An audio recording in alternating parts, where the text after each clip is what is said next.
السلام علیکم ورحمۃ اللہ وبرکاتہ. رب اشرح لی صدری ویسر لی امری واحلل عقدۃ من لسانی یفقہوا قولی. آج کا ہمارا ٹاپک ہے تفخیم اور ترقیق کے بارے میں. تفخیم کے لغوی معنی ہیں بھرنا، موٹا کرنا، پر کرنا، بلند کرنا، ہیوی لیٹرز. اصطلاحی معنی میں آتے ہیں ایسی موٹی آواز جو حرف کی ادائیگی کے وقت منہ کو بھر دے.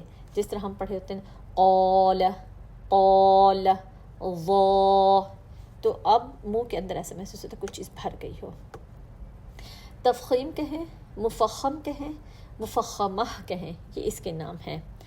حرف مستعلیہ، استعلا، 7 پر پڑھے جانے والے حروف جو مسلسل ہی پر پڑھے جاتے ہیں، ان میں تفخیم مسلسل ہوتی ہے. لیکن اب یہ کوئی کیفیات ہوتی ہیں، کبھی یہ بہت زیادہ پر سنائی دے رہے ہوتے ہیں زبر زیر پیش کے ساتھ. اب ہم ان کو دیکھیں گے الف مدہ کے ساتھ انشاءاللہ.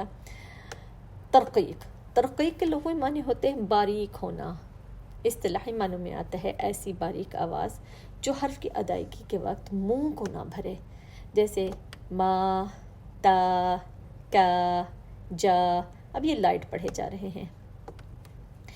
حروف مستعلیہ، اس میں تفخیم مستقل اور ہمیشہ ہوتی ہے، خواہ وہ متحرک ہیں، زبر زیر پیش کے ساتھ ہیں، سکون کے ساتھ ہیں، الف مدہ کے ساتھ ہیں، تو مسلسل اس میں تفخیم ہو رہی ہوتی ہے، مفخم پڑھے جا رہے ہیں، لیکن ان کے درجات ہیں. ٹھیک ہے، انشاءاللہ چیک کرتے ہیں. لیکن ان کی جب یہ الف مدہ کے ساتھ پڑھے جاتے ہیں تو الف کو بھی یہ پر کر دیتے ہیں.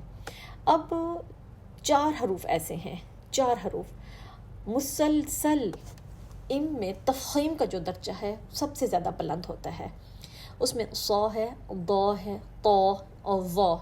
اس میں بہت زیادہ تفخیم پائی جاتی ہے. حروف استعلا میں سے خص، ضغط، قذ، 7 حروف میں سے یہ 4 حروف، کیونکہ اس میں سے اقصى اللسان پیچھے سے، طرف اللسان آگے سے زبان ایک ساتھ بلند ہوتی ہے، جس کی وجہ سے اس میں تفخیم کے بہت زیادہ ہمیں سنائی دیتی ہے. اور یہ 2 اس میں صفات پائی جاتی ہیں ان حروف میں، ایک تو استعلا، دوسری اطباق، کیونکہ اس میں زبان بلند ہو رہی ہے. اب ہم دیکھ لیتے ہیں اس کو الحمدللہ الف کے ساتھ. سب سے پہلے ہم طا، ضا، ثا، ظا، صا، ان 4 حروف کو الگ کر کے دیکھتے ہیں کہ جب یہ الف خالی ہوتی ہے، الف سے پہلے زبر آتا ہے. ٹھیک ہے، الف ساکنہ ما قبلہ مفتوح. الف کے اوپر اگر سکون کی لام آ جاتی ہے تو وہ حمزہ بن جاتا ہے، وہ الف نہیں رہتا. یہاں پر الف خالی، اس سے پہلے زبر، ہم اس کو الف کے ساتھ پڑھیں گے تو بہت زیادہ تفخیم کا جو درجہ اول ہے وہی سنائی دیتا ہے، وہ ہے طامہ. زبر کے ساتھ فطل، دوسرا درجہ تفخیم کا سنائی دیا ہے. اب پیش کے ساتھ درجہ تیسرا آتا ہے تفخیم کا یطول. چوتھا درجہ جب ہم اس کو سکون کے ساتھ پڑھتے ہیں، کس کو؟ ہیوی لیٹرز کو، بطنی. 5واں درجہ جو ہوتا ہے وہ ہوتا ہے زیر کا طباقا. اسی طرح جب ہم الف کو ہیوی لیٹر مستعلیہ کے ساتھ، استعلا کے ساتھ پڑھیں گے تو جو الف کو پر کر دیتا ہے، الف ساکن، اس سے پہلے فتحہ.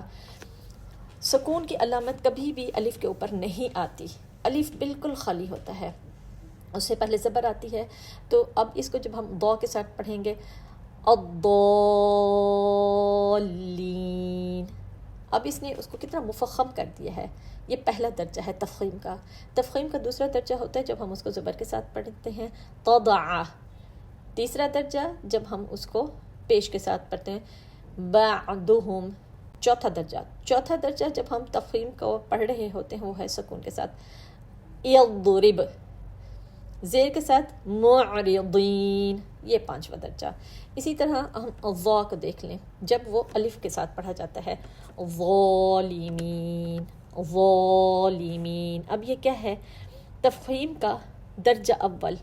تفخیم کا دوسرا درجہ جب ہم اس کو زبر کے ساتھ پڑھیں گے الظلمہ. پیش کے ساتھ تیسرا درجہ تفخیم کا الظلمات. جب ہم اس کو سکون کے ساتھ پڑھیں گے تفخیم کا درجہ 5. چوتھا مظلومہ. جب ہم زیر کے ساتھ پڑھیں گے تفخیم کا کون سا درجہ ہے؟ 5واں، الظل۔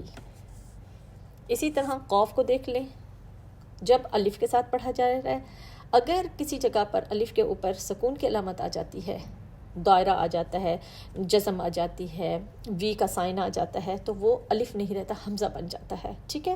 خاص ایک نشانی ہے، الف ہمیشہ خالی ہوتا ہے، اس سے پہلے زبر آتا ہے، ٹھیک ہے؟ الف اپنے سے پہلے زبر لیتی ہے۔ اقامو، پہلا درجہ تفخیم کا۔ دوسرا درجہ جب ہم اس کو پڑھتے ہیں فتحہ کے ساتھ، زبر کے ساتھ، قضا، قضا، تو یہ دوسرا درجہ تفخیم کا۔ تیسرا درجہ تفخیم کا جب ہم اس کو پیش کے ساتھ پڑھیں گے، القبور، تفخیم کا چوتھا درجہ سکون، مقتصد، مقتصد۔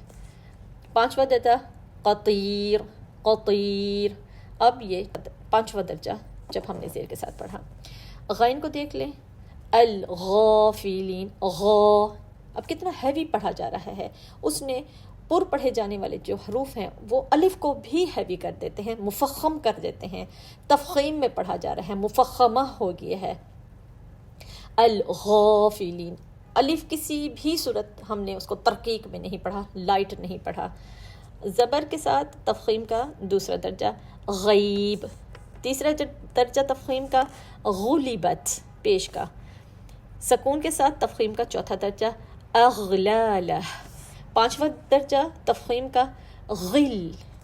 تفخیم کا خواہ دیکھ لیتے ہیں، تفخیم جو سب سے زیادہ تفخیم کا اول درجہ پڑھا جاتا ہے، المرتبہ الاولی، سب سے پہلا درجہ الف کے ساتھ پڑھا جاتا ہے، الف ساکن، اس سے پہلے فتحہ، الف ساکنہ ما قبلہ مفتوح، الف ہمیشہ خالی ہوگا، ٹھیک ہے؟ اس سے پہلے زبر آتی ہے، خالدین، خالدین، خلیفہ، دوسرا درجہ زبر کے ساتھ۔ تیسرا درجہ تفخیم کا جب پیش کے ساتھ پڑھا، خلع، خلع۔